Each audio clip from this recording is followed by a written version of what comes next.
Great. Welcome, everybody, to Senate Economic Development, Housing and General Affairs. It is great to gather, and particularly a really good start to our week to address a piece of work that we actually asked for in this committee in Act 181 2 years ago. And we are delighted to welcome the Land Use Review Board to Senate Economic Development to give us, to present the report and to review its recommendations. Brooke, you're new, so I think we probably should introduce ourselves. We're expecting 2 other members to join us. I'm Allison Clarkson, and I'm the senator from the Windsor District. And I'm Randy Brock. I represent Franklin County and Northern Grand Isle County. Good morning, Dave Weeks, representing Rockland County. So nice to see you all. I'm Brooke Dingle-Jean, a member of the Land Use Review Board. I was a practicing attorney for 3 decades, and so I was put in charge of spearheading the appeals study. So any questions that you have, I can hopefully answer for you or get you the answer. Great. We're very, very in favor of spearheading. For Jen on the screen. Oh, yeah, can you hear me? We can hear me.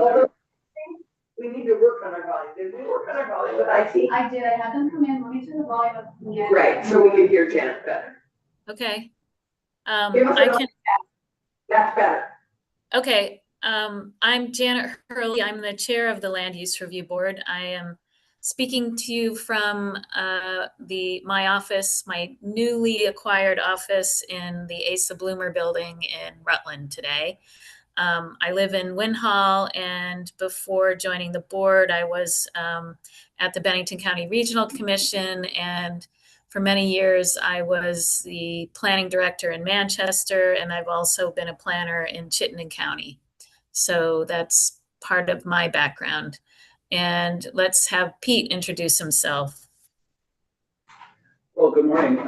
Pete Gill. I'm the executive director of the Land Use Review Board. And thank you all for inviting us and having us in today. It's good to be here. It's been a little bit of a wild ride. We've had the Land Use Review Board on since January 27th of last year. And they're up and running and going. We're excited to tell you about how that's happening. And it would be great to Tom introduce himself. I'm Tom Chittenden, represent Chittenden Southeast. Great, so it's yours. Take it away. All right, great. Well, I think I'm going to start just a quick overview where we're going today. We'll talk a little bit about Act 50 program, just so you know kind of where things are with the program itself. Then get into the Act 181 implementation. And Janet's going to take the lead on that portion of the presentation. And then she'll hand it over to Brooke on the appeals report. So what's Act 250? Quick slide here, more for reference than anything. But as you know, it's a statewide permitting system. It ensures that development conforms with 32 different sub-criteria for protection of natural resources, historic sites, agriculture, transportation, etc. And there's various jurisdictional triggers for that. A couple of them listed here. It really depends on the size, the type, and location of those development or subdivision that's going on. You can have six lots or 10 lots that would trigger jurisdiction. The reason there's a bifurcation there is that the municipality has zoning or not. You'll see that same bifurcation there on commercial operations. It's either 1 acre or 10 acre. If it's on a parcel of 1 acre or 10 acre, depending if you've got municipal zoning subdivision bylaws. Where you have those, it's a larger jurisdictional threshold there. Provides a little more leniency, essentially. Yeah, Since you're the guy to ask and the group to ask, so I've always wondered where this 10 units came from. Is there some scientific or ecological rationale for that number 10, or was it just a number that was picked out of the air when Act 250 was passed? I don't know the historical background of that, sorry, but yeah, but it has been in the statute for a long time. Yeah, since inception, I think. Yeah, I think, and ultimately the intent was to capture the larger commercial or residential subdivision kinds of projects, not the the individual that may be subdividing their property for their kids, that kind of thing. So 5 was chosen for the 1 acre towns and 10 was chosen for the 10 acre towns. Am I saying that correctly? Thank you. So you can see, the other jurisdictional triggers there on the screen, 10 units. There's a host of others as well. We won't get into those details right now. Couple important exemptions here: farming, logging, forestry, below 2,500 feet in elevation. There's again, a host of exemptions as well. Most recently in Act 181, there was the interim housing exemptions, that we've gone over in this committee before too. This is the map of our districts, kind of shows the outline of how that's set up. The overarching organizational structure here is you've got the Land Use Review Board, 5 new members under Act 181 that are full-time staff with the board. And then we have district commissioners. They're the ones that are intaking the applications for permitting, and they are issuing the permits. They don't do that alone. We have staff that help out with that. So we have district coordinators and technicians that help with that process. And the district coordinators importantly issue jurisdictional opinions. That's deciding whether something is in Act 250 land or outside of it. If it's in, then they go through the permitting process and help applicants through that process. Here's our org chart. Just to remind us what the term limits are, or the terms for district commissioners and coordinators. Coordinators are staff, so that's different. Yep. But the commission, is it 3-year terms? Yeah, so let's see here. I think it's 4-year terms, and then it's 2 years for the chair. It's in statute. I think I've got that right, but we can look that up too. Yeah. And February is the appointment timeline for that, for reappointments. And I just want to mention, we have some amazing district commissioners who have served for long-term timeframes. And we are so dependent on them. They are such value to our program. So I just want you to get the idea that it's just 4 years that people leave. Oh, I'm well aware of it. And sometimes they stay too long. So there's no term limit on years. No. Yeah. Yeah, we are very happy to have that volunteer base to help run. And the governor reappoints them, right? They're appointed by the governor, correct? Right, so everybody's still appointed by the governor. Yes. In terms of staffing, here's kind of the org chart. Won't go through the details there, but you can kind of see there's 3 different areas of our organization that work together under the board to make this process work.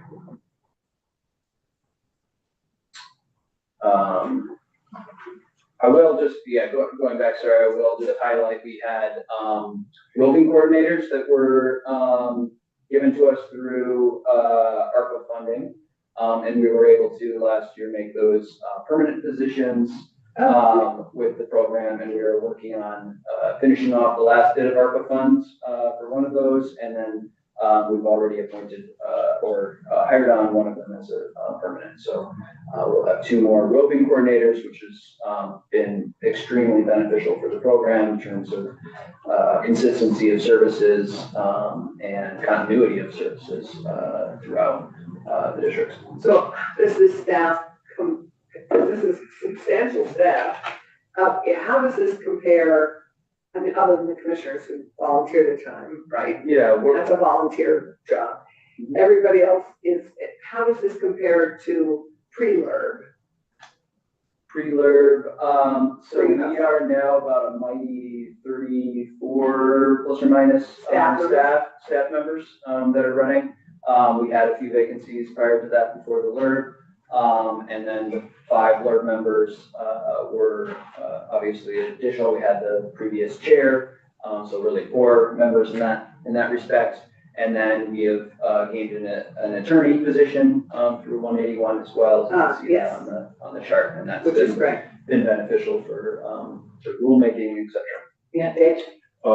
Just trying to understand the org chart. Do the commissioners work for the board or the executive director, or what's the relationship? Yeah. They're not Sure. employees. The district commissioners are their own quasi judicial bodies that are answerable to the people of Vermont, basically. They're not employees, so they're not supervised, so to speak. Who gets more thinking alike that? Yeah. One Yeah, set so of that's- policies. Who, Right. yes, who gives them, charges them with consistent review? Yeah, so that, I mean, ultimately that flows down through the board as the executive director. That's one of my responsibilities, is making sure that staff are well trained to help the commissioners in terms of coming up with the decisions. But we also do trainings for the district commissioners as well. Certainly when they come on board, we give them a very comprehensive training, and then throughout the year, we give them trainings as well. And there's an interaction. I mean, Act 250 is a very broad, complex law. And so there are rules that the board makes and that we are engaging in updating. That's one of our important tasks for the next year. So policy is provided through rulemaking as well as the guidance documents that have been issued over the past 10 years, even though the rulemaking has not been kept up to snuff. But then there is our training as well as periodic guidance documents, for example, for the interim housing exemptions and the interpretation and application of those aspects of the law that have changed or are novel interpretations for our district coordinators, for jurisdictional opinions, as well as for the commissions. So our legal staff is continually trying to update and help to train and provide guidance on those new aspects of the law. So it is, we've been talking about building the plane while we're flying it. And so that is something that is kind of the basis for the time period on the appeals report that we're asking for in order to get all of our housekeeping in order. And those are the various ways in which we control it. And then our executive director is supervising our district coordinators as staff employees. The district coordinators provide great support to the commissions and help to write and put into the actual draft documents the decisions of the quasi-judicial commission. Great, thanks. Any other questions on that? So a couple of quick updates. This is data from 2024. It's compiled over kind of a running average 5 years or so. We're still working on the final issuance of our annual report, which you will get a copy of before the month is out. Early next month, I should say. Sorry. But roughly, 350 to 400 permits are issued each year. A very small number of those go to hearing, which we call the major process, about 5%. Very small number from that are denied, 0.2%. And then in terms of ones that are appealed, 1 to 3% are appealed in any particular given year. We also have a fair number of jurisdictional opinions that are issued. That number has been increasing over the past several years. And jurisdictional opinion is required if with an appeal that they're No, not necessarily, reminding them they're but, issued. yeah, jurisdictional opinions are kind of at the beginning of the process. So if somebody is curious if they need an Act 250 permit, they can ask That's for right, then one they, and and decide that's. if they want one, yeah. There is still a few remaining vestiges from Act 47, the Homes Act, under priority housing projects that do require someone to get a JO, but for the vast majority of our projects, it's all still just if somebody wants one, they can get one.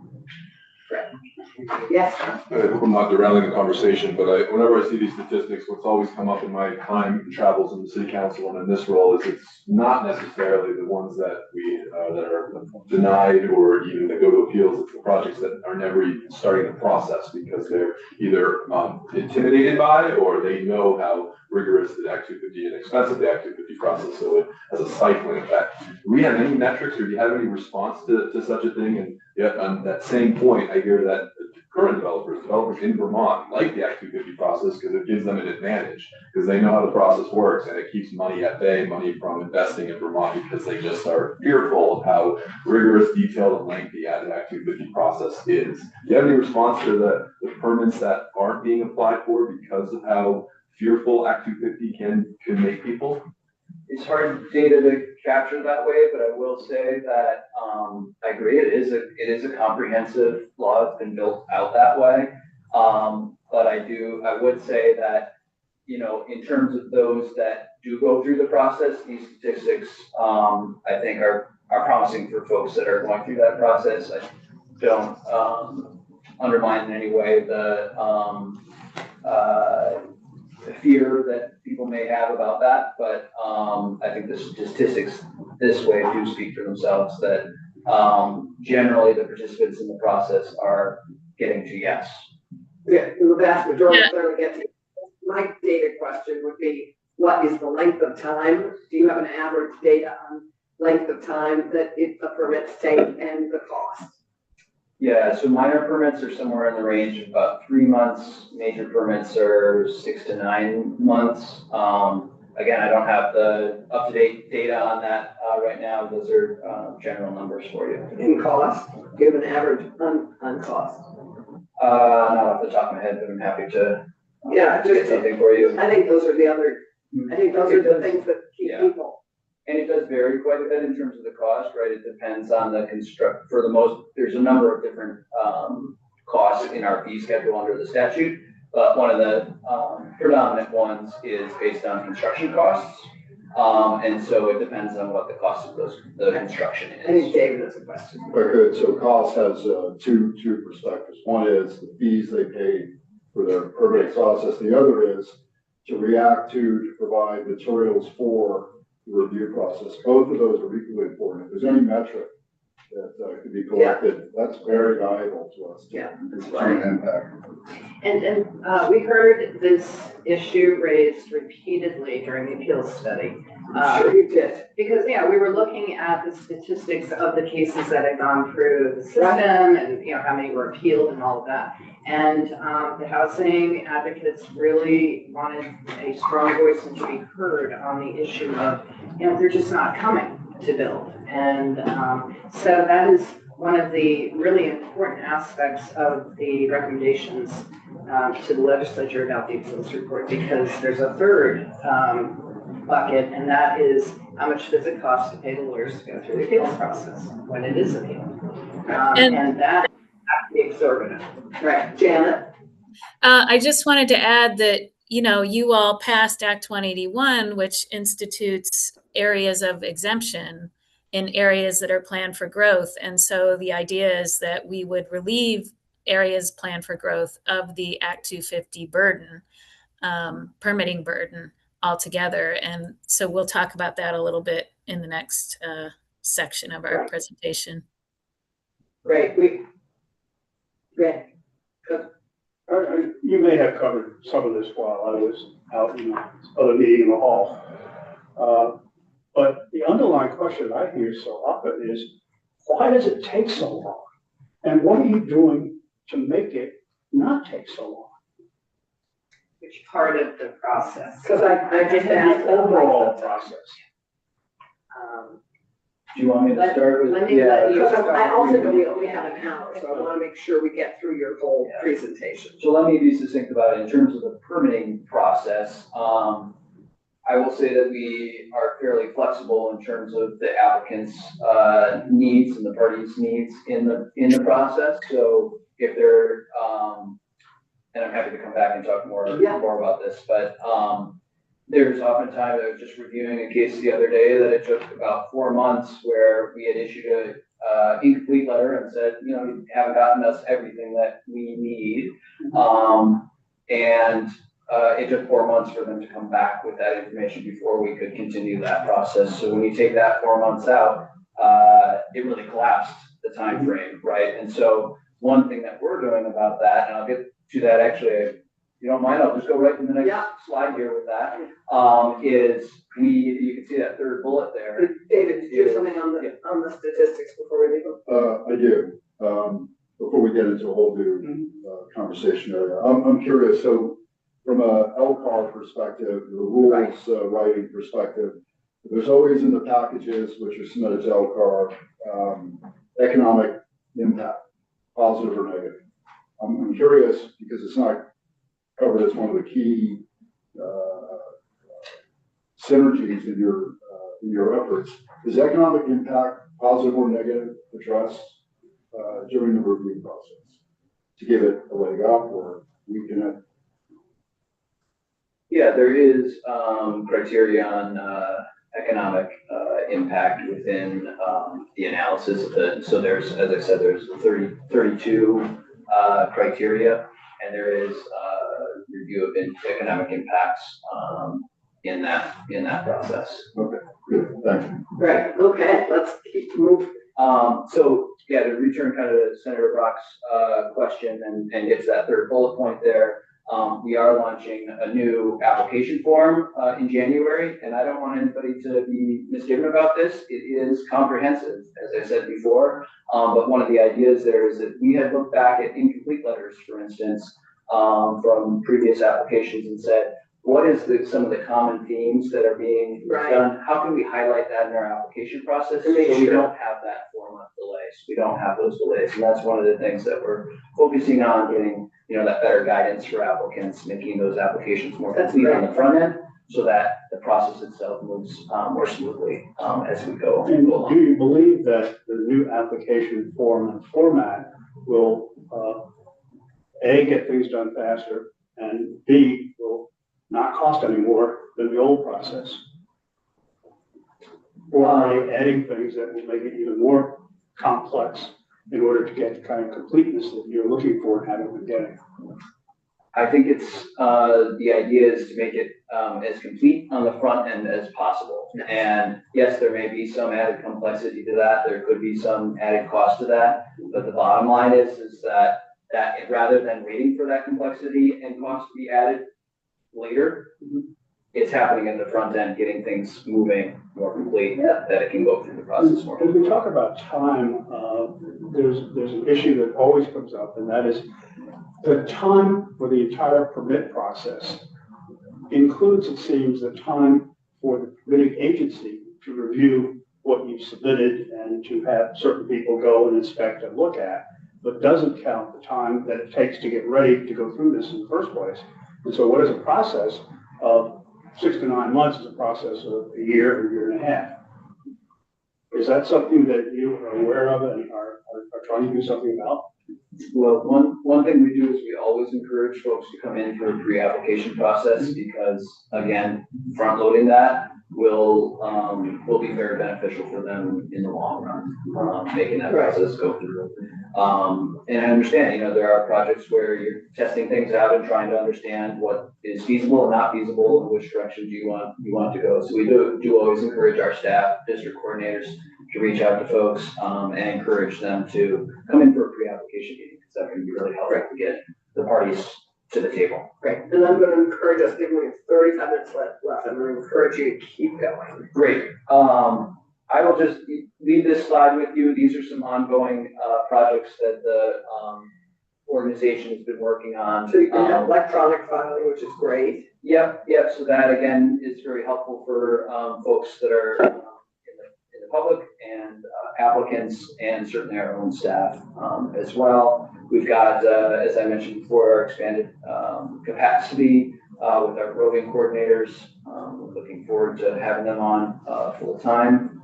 And then the ARPA funded projects, we're continuing that process. We have reached out to folks, over 500 different projects that are going on and collaborating with our sister agencies on that processes to make sure that folks are getting the attention that they need, understand that they have the option to get a jurisdictional opinion to determine whether it's jurisdictional or not.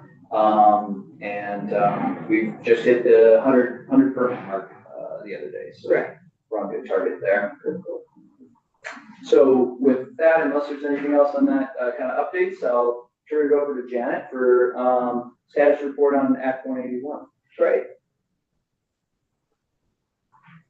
So Pete touched on the interim housing exemptions, and so I'm not going to spend too much time on that, but they are in place. And as we start approving tier 1A and Bs, through, a few years down the road, those exemptions will be sunsetting.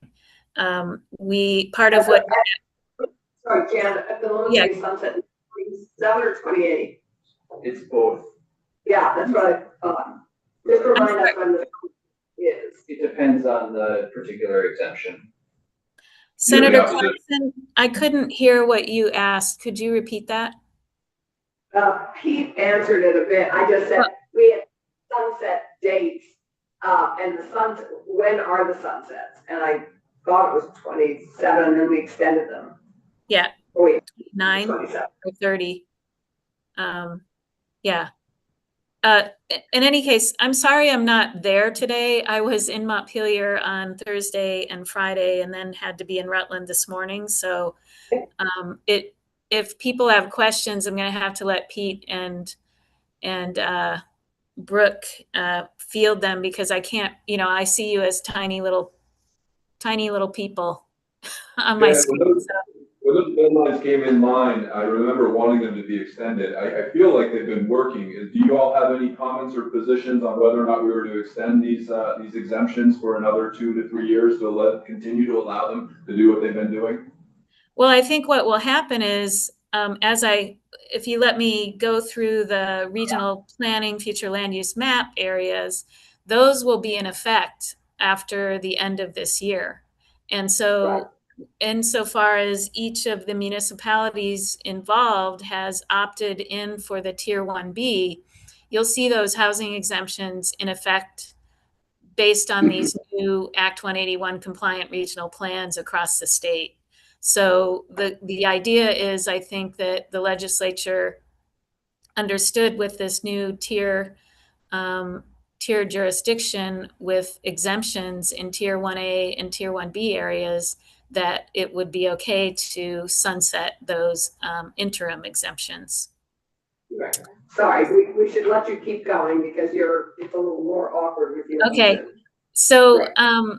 so one of the major points of Act 181 was to have this consistent regional plan future land use map that used consistent future land use map area categories across the state. And 4 of those areas, downtown and village centers being 2 of them, and planned growth areas and village areas being the other 2, will be eligible for the state designation program through the Community Investment Program, what used to be called the Vermont Downtown Program. And so as the Land Use Review Board approves these regional plans with their future land use maps, those state designations will be automatically conferred on those 4 land use categories. The centers will be called designated centers, and the planned growth areas and village areas will be called neighborhoods. And the Community Investment Program will administer that program of development incentives for those areas. So Act 181 also established a new tier of jurisdiction, a location-based jurisdiction, which would protect or give extra protection to critical natural resources. So the board is in the middle of developing rulemaking around that tier 3, and I'll talk to that a little bit more later. And then, as you may all recall, there is now a 5-member full-time professional board, of which Brooke and I are 2 of the 5 members. Go ahead to the next slide, Pete. So here's a depiction of the tiers of jurisdiction. Tier 1A those will be areas where there will be no jurisdiction, no Act 250 jurisdiction, no permit necessary. The areas eligible for that Tier 1A designation are the centers and the neighborhoods. The downtown and village centers, planned growth areas, and village areas. Tier 1B, those same areas will be eligible for Tier 1B. Those are areas that a town has asked for this limited jurisdiction over housing in those same areas. And then, as I said, we are developing Tier 3 rules, which would establish Tier 3, and everything else in the state will be referred to as Tier 2. That's sort of the status quo area, but Act 181 also put in place a road construction jurisdiction, or put back into place. In the first half of the life of Act 250, there was a road jurisdiction. There was a road jurisdiction trigger. It's now being put back into place as of July this year. Pete, next slide.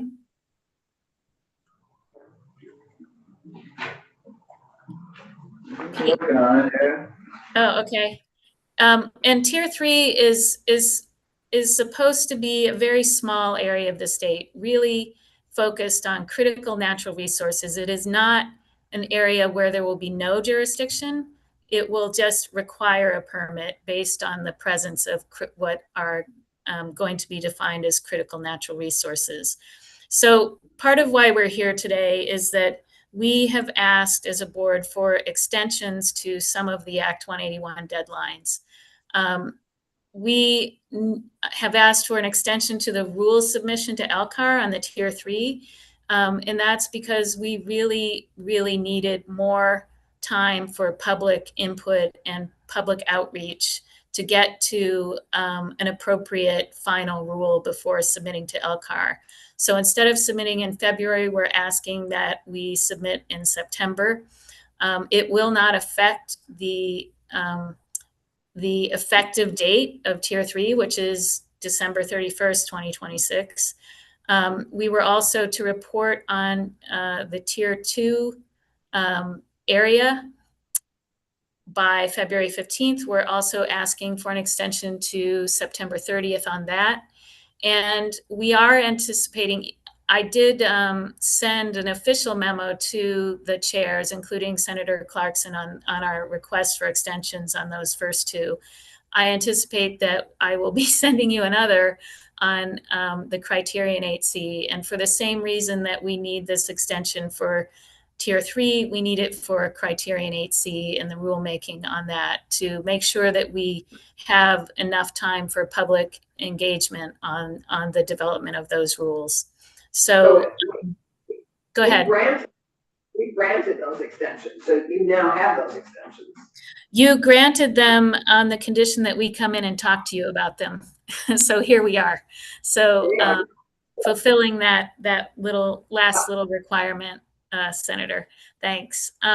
So we are currently working on the road construction jurisdiction guidance that will, as I said, that new road construction jurisdiction will go into effect in July this year. We have taken in 3 regional plan pre-applications and are about to receive a 4th. We have 11 regional planning commissions. Act 181 set up a pre-application process that we worked out guidelines for that and have undergone 3 of those. We will be doing that for each of the 11. And then as the pre-applications are finished and the regional planning commissions go back and make any revisions and then adopt their plans, they must come back to the board for a final determination of compliance. And so at some points during this year, we will be reviewing 5 and 6 regional plans at any given time through the end of the year. As I said, go ahead. Yeah, just on the 3 regional plans that have been presented, they have been approved? No, this is just the pre-application phase. And so what we, and I'll talk about that on a next slide, I think. So I'll try to answer that momentarily. As I explained, we are working on the Tier 3 and 8C rulemaking. Those are both effective December 31st. The environmental justice law also implicates us to do work. As a covered agency under that law, we must develop a community engagement plan by July 1st, 2027. Here's where the interim housing exemptions expire, January through July 27 and 28. And then finally, we are due to provide you an Act 181 implementation report in 2029. So next slide, Pete. We have produced for you a wood products manufacturers report as charged by Act 181. Kirsten Sultan was the board lead on that, and we presented to the House Ag Committee on Friday. If you have questions about that, we can, I would direct them to Kirsten, but I think today we should probably move along without going into the details of that report. So here's a slide sort of explaining how we review the regional plans. And we'll be doing that through the end of this year. We are reviewing those plans for compliance with state statute, and we're also reviewing the Tier 1B requests that come with the regional plan submissions. What we are doing is asking, do those plans meet the statutory goals of Title 24 and the required elements within Title 24? And then do those new future land use maps reflect the future land use areas as they are described in statute? And I already described which of those future land use areas are eligible for the state incentive program. And then we will be asking, do those Tier 1B areas that have been requested, do they meet the statutory requirements for the housing exemptions? The process includes this pre-application phase. It's a 60-day process in which the job of the board basically is to coordinate a comment period so that we are reaching out to partner agencies within state government and other interested entities, asking for comment on the draft plan from each of the regional planning commissions. And then giving a written response, which is not our determination, but an assessment of the draft plan. Once the regional planning commissions have that, they will go back to their regions and go through their adoption process, perhaps after having made some revisions in response to the pre-application commentary. And then once they have adopted that plan, they must come back to the board and apply for a determination of compliance.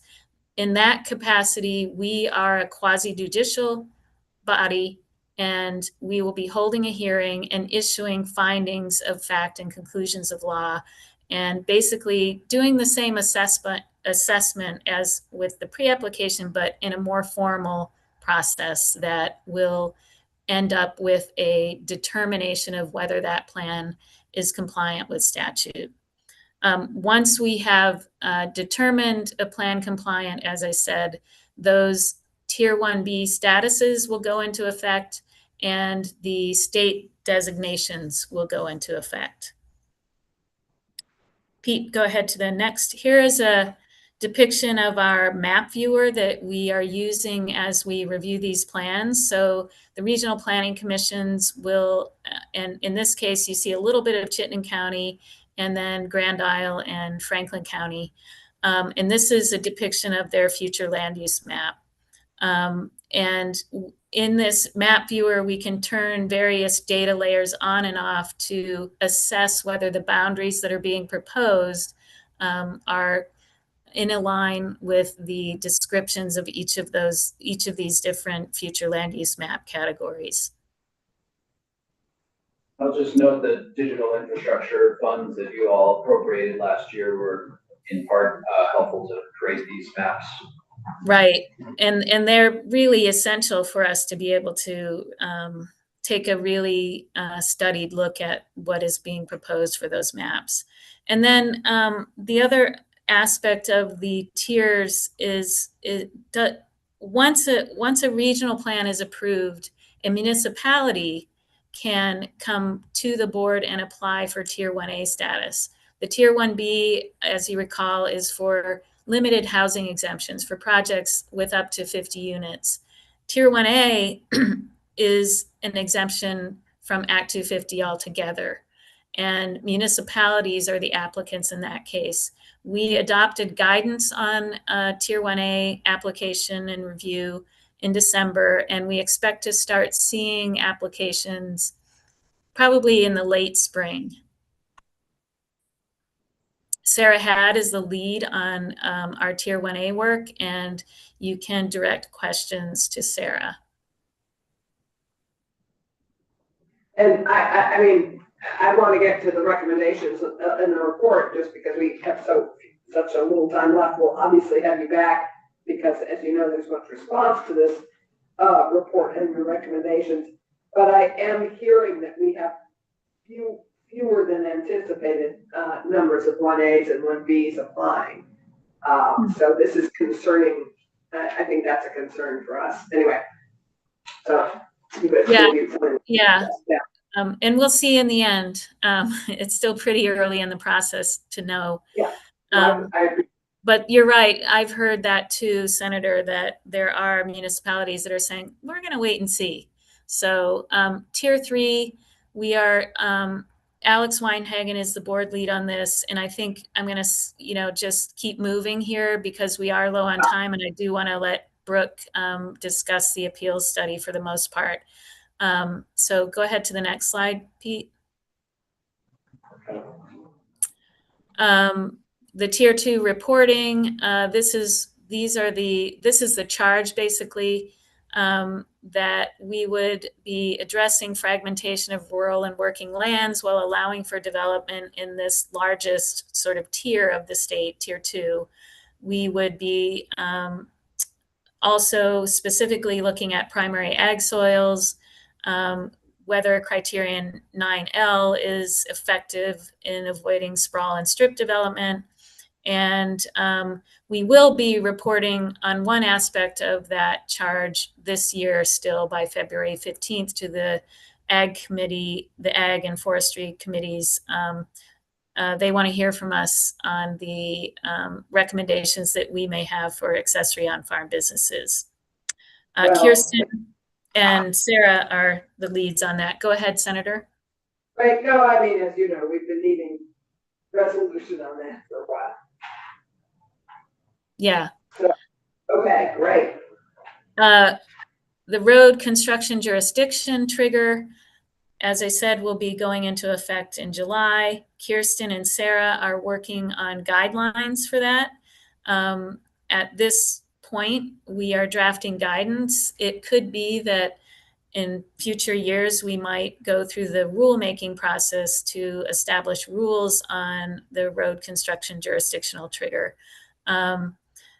There's a summary here of the 800-foot long single road or 2,000 foot with a road and associated driveways that would trigger.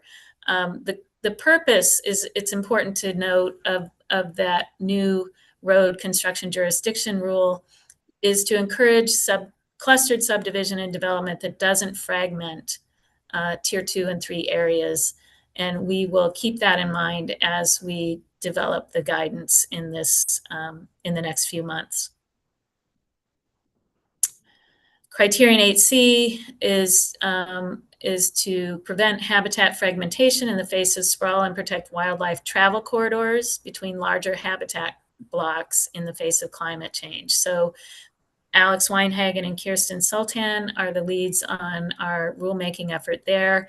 It's still in the fairly early stage. They're meeting with stakeholders and have not yet presented a draft rule to the public.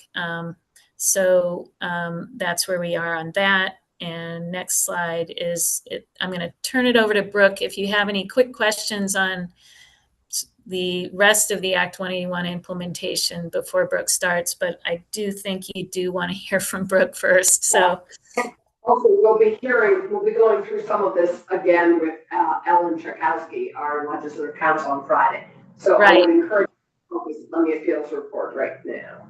okay, Thank you, Janet. you're welcome. Thank you for having us. Oh, yeah, this is a start to one of our big pieces of work this year. Let me jump in very quickly and try to buzz through. Stop me if you have any questions. I have been in touch with Ellen. I reviewed the bill that we saw a different version, I thought, about a month ago, but. Well, the House is working on a different version. So they had more time. Yeah. So she and I did speak about it, and we're going to work together because I think some of the ideas that we're trying to accomplish aren't quite on point yet. So let me start. What the bill making process that will refine. Sure. And she's wonderful. We've been, I've known her for years. Right. Now, this is, I just want to say up front, we have great respect for the judiciary. Our environmental court judges are top notch. They are wonderful jurists. This is in no way suggestive that they are not doing a super job. And in fact, there have been significant fixes already in terms of pushing back and controlling the process. Senator Brock, you asked, what takes so long? What takes so long is that it's a court, and there are civil rules of procedure, there are rules of evidence, there's discovery. And what we have tried to focus on is accessibility and speed, because that clearly is what is necessary and needed to try to resolve the housing crisis. Now, our first recommendation, I'm going to skip by. We had a very robust stakeholder process. You did. We had a summer of fun together and really appreciate all the input from folks. So let me just get right to the recommendations. Number one is Act 250 appeals.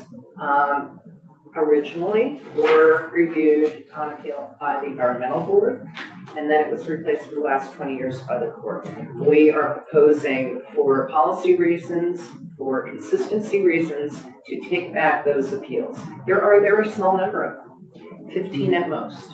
Usually it's 10 to 12 of them. And almost all of them, maybe one or two of them, end up going to hearing. We, instead of being in control of anything, we become a party at the environmental division. So instead of being a regulatory body that is reviewing a decision from a tribunal below, we show up and we're just one of the people that get to tell the court what we think. And it is not healthy for our program. It would be much better to be able to close that policy loop and be able to implement the policy that we are putting into the rulemaking process, into the guidance documents, into the supervisory role that we do have. Because again, the coordinators and the district commissions are statutorily charged with the authority to make these decisions. We are to ensure that consistency, understanding regional differences, and that by design there will be some differentials in terms of decision making. Now, the other recommendation is when somebody comes and has a permit project and they need Act 250, they typically also need zoning. If they're in a municipality that has a zoning ordinance that you have to follow as well. And so to preserve the ability of consolidation so that only one hearing has to be had in front of whoever the appellate body is, and then a decision can be made based on all of that evidence on the Act 250 permit as well as the zoning permit. That preserves the ability for consolidation, but it is only by the permit applicant themselves. We do not allow anybody else to ask that a zoning case be sent over to the LURB instead of being litigated by the court. It's a small number of cases, but it at least preserves that authority on the part of an applicant. Those are the two major aspects that we think that we can, as initially, step into as an appeal board. Summary of the recommendations, okay. Now, let me just quickly say a couple other things. In terms of other kinds of jurisdiction in the court, we do not think it's appropriate for us to take on A&R permitting. There are one case, two cases in a couple of years that might actually have implications in terms of consolidation. It is very rare that that happens. And so A&R being the highly technical, many different areas of expertise that we as a board don't have that level. We have an engineer, Kirsten Sultan, but we think that that should stay, and A&R is very vehemently supportive of staying with the court.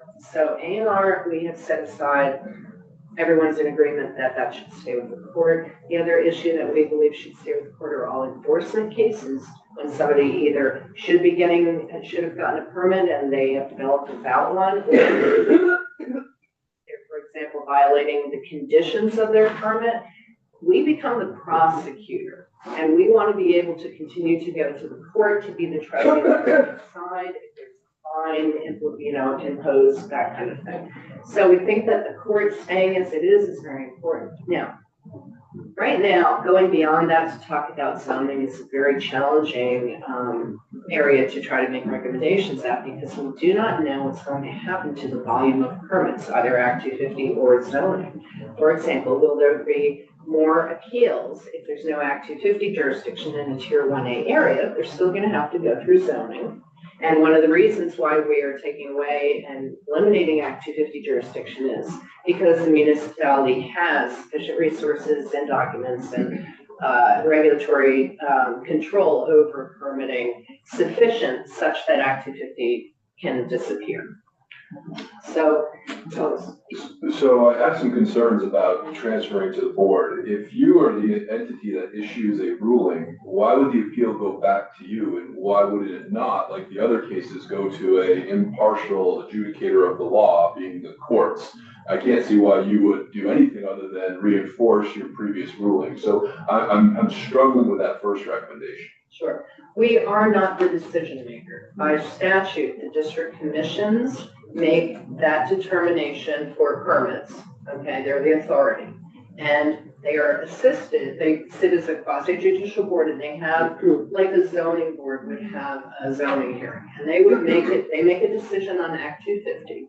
And the only way that we are involved in that is we rule make, so that helps to interpret the statute, You share staff resources across. Don't your staff support those district commission boards?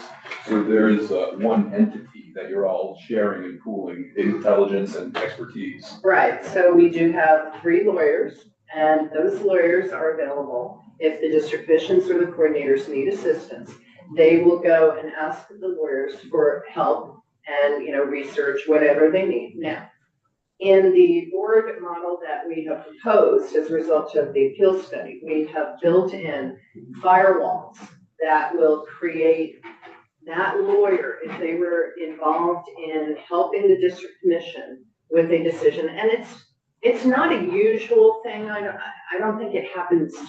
I don't know how to describe it, but they certainly can go and get legal advice, and it does, they do avail themselves of it. Does it happen on every case? Not at all. Because our district coordinators are very, very well versed. So we have built in that wall so that lawyer that helped below would not be allowed to infiltrate into any advice that's given to the board if the board is sitting as an appellate body and needs assistance by our legal staff. And I think the assumption is, as a quasi-judicial body and a professional body, which we have not had before, the underscored assumption is that you would be impartial, you'd be hearing it in an impartial quasi-judicial fashion. Don't we assume that all quasi-judicial boards are impartial? Talking about property rights, and these individuals need to have also confidence that they're going to have their day in court. So I have concerns with this. I appreciate we're running out of time, but just I think we need to come back to this if it's going to. Oh, yeah, no, I just wanted to get us started. It's so important. Yeah, and there is an ultimate judicial review by the Supreme Court. And so the way that we have built the structure of the appeal is the same as the Public Utility Commission. That is a 3-member board. There is a full-time chair and 2 80%, I think, commissioners. When they make a decision, that can be appealed to the Vermont Supreme Court. It's on an abuse of discretion basis, so it's a fairly high standard. That's on factual findings, but the application of law is looked at de novo. So you do have that other branch of government as the check and balance, so that it's not just an executive branch or regulatory process, it is still going to the courts eventually. So we did build If in it that. doesn't get resolved. Well, oh, yes, Concerns persist, but to be continued. understood. Keep going. Okay, now, let's see. One thing that I just wanted to mention, and this is not necessarily, well, hang on a minute, let me go back to the recommendations because I know we need to get through this. Expediting housing appeals, what we have suggested is if this goes well and we can get up and running for the Act 250 appeals, at that point, we would like a check-in because we want to see what happens with the volumes of appeals. Right now, it is a complete unknown, and we can't even throw darts at a dartboard at this point, really, to predict what's going to happen. So we believe that in the next year, while we do our housekeeping, bring all the rules, and turn much of the guidance into rules that should go through LCAR and all of that. We think time-wise, as well as the review of the regional plans, that in a year and a half, if we had a check-in, so that we could see what was happening with Tier 1A, Tier 1B, what's happening with actual, loss of projects in Act 250, but is there an increase in the zoning cases? So once we have more data at that point, we would like to report back and say, hey, this is looking fine. We think we have the capacity and we can move it. So you're proposing taking this shift, actually, having it implemented in 27 or 28? That would be in 28. And it would only be for the Tier 1A and the Tier 1B housing. So Tier 1A, that's where everything becomes, you don't need an Act 250 permit for any development, but you still need the zoning. So if there were a zoning appeal to help with the housing crisis and to more alleviate what's the cases that are at court. Now, the whole basis of what we're doing here is not the same as the court. We're not trying to compete with the court. We are offering a streamlined process. And the basis of it is we are eliminating things like discovery, but we are providing that information up front in a streamlined, this is what you have to do after you appeal. You have to provide, both sides have to give the tribunal, the appellate tribunal, as well as each other, the documents, the list of witnesses, a summary of their testimony, so that everybody comes and we don't have to allow people to spend time and effort and money on the discovery process, asking for documents. So how much time, I'm just curious because how much time do you think this, by shifting in this, as you're recommending, how much time do you think we would save generally on an appeal? We created in the report we threw out some deadlines, some guidance, and the problem is it really depends on the case. Right. And how complex it is. But I think that, you're looking at a potential of anything from minimal, because some cases don't have discovery, people don't get involved in that, but all the way up to many, many months of process and depositions, all of that. Unless there's some really important good cause demonstrated to this appellate board that you need to take somebody's deposition. Depositions are not normally going to occur. So that's the part of the process that we're trying to shrink down, give everybody everything ahead of time so that we're not missing out on due process, but shortening it so that it doesn't take as long. Right, which is what people are asking. And, is it, and it hopefully is more accessible, it will be less expensive. I will just say from my personal experience, helping anybody litigate in the environmental division, I would say get out your checkbook. From a private attorney perspective, to represent someone in that arena, you're looking at a minimum of $15,000, and a better estimate typically would be $30,000 or more. It is a huge endeavor to go to court, and what we have tried to do is figure out how can we make it more accessible while preserving due process for all of the people involved, because I come from representing all sides of these issues. I have represented neighbors and municipalities as well as small and large developers. So we have endeavored to ensure that people still have the right, if they can demonstrate they have standing, to be involved in the process, but we don't want them to delay it. Given our time, we'll let you finish and then we'll have you come back, because we obviously have more questions. Sure, and I'm happy to come back at any point. Just a couple of things I just want to mention on the way out. There have been some pretty significant improvements from this study. Jim Dumont, who's a practicing attorney in Act 250, he suggested that we require in Rule 5 at the Environmental Division for the statement of issues to be filed with the notice of appeal, which says 28 days. And even more than that, because what happens is sometimes, particularly perhaps pro se people might not file it, and then they go chasing after it, and where is it? And you know, there are delays because of the paperwork. So that's one thing that has already been put into motion by the judiciary to suggest to make that change to the existing environmental court rules, pardon me. So that was wonderful. And the other thing is that, as I mentioned before, they are pushing back so that there is less accommodation of parties who are wanting more and more time. However, and this is we went into a lot of detail in the appeals report because we wanted to answer the very question that Senator Brock was asking. Why does it take so long? And it's the nature of litigation. But it's important also to understand how the Environmental Division works, what they are providing in terms of protection of due process, and also allowing the litigants, and particularly the applicants, to drive the bus to a certain degree, because they wanted to make sure that prepared cases tend to go through the system much better. So while there has been a lot of autonomy, maybe that's not the right word, discretion or recognition that parties need time to prepare, they're really pushing back to try to reduce that time frame down. And right now there are 55 cases pending at the Environmental Division. That is not a huge caseload. So we also want to be fair and make sure, and we try to endeavor to do this in our report, to really paint a very accurate perception of what is actually going on at the court.